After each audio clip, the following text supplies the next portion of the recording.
সত্যি বলতে কি অনেক দিন ধরে ভিডিওই আনতে পারছি না একটু ব্যস্ততার কারণে। আর দেখো আমি ছিলাম না, আমি এর আগেও আমি ভিডিওতে পোস্ট করেছি আর বলেছি যে আমি থাকবো না।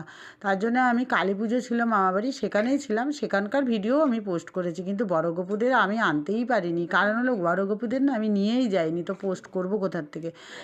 এবার আমি হলো বড় গপুদের নিয়ে যাইনি, বাড়িতেই খাবার দিয়ে বেশি করে ঢাকা দিয়ে রেখে দিয়েছিলাম।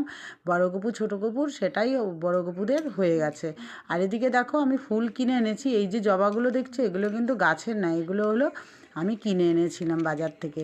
ভোরবেলা হাঁটতে গেছিলাম তখন নিয়ে এসেছিলাম। আর এই যে নীলকণ্ঠটা আমি ছোটো গপু না বড় গপুর চরণে দেবো, ছোটো গপুর চরণেও দেওয়া হয়ে গেছে। তো ওদের স্নান করানো থেকে সবই তোমাদের সাথে শেয়ার করি। তো আজকে আমি স্নান করানো হয়ে গেছে, ছোটো গপু রেডি করে বসিয়ে দিয়েছি, আর বড় গপুরও এখনও ঠান্ডাটা আছে, তার জন্য পঞ্চগুলো এখন খুলিনি।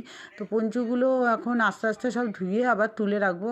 আর এদিকে দেখো সব ফুলগুলো আমি বড় মাকে, হনুমানজিকে, আর এই যে নৈহাটির বড় মা সবাইকে আমি মানে পায়ের চরণে দিয়ে দিলাম। আর এদিকে গণেশ ঠাকুর, শিব ঠাকুর সবাইকে আমার খাবার দেওয়া হয়ে গেছে, মানে প্রসাদ যেটা বলা হয় ভোগ নিবেদন করা হয়ে গেছে। আর এই যে গোপালের প্রসাদ, এটা হলো দুপুরবেলার জন্য ঢাকা দিয়ে রেখেছি, আর গোপালদেরও এখন খাবার দেওয়া হয়ে গেছে, রেডি করে বসিয়ে দিয়েছি। রাধে রাধে বন্ধুরা, দেখা হবে আর একটা নেক্সট ভিডিও। কেমন লাগলো অবশ্যই বলো। আর বড় গপু কি ছোটো গপু কি হাসছে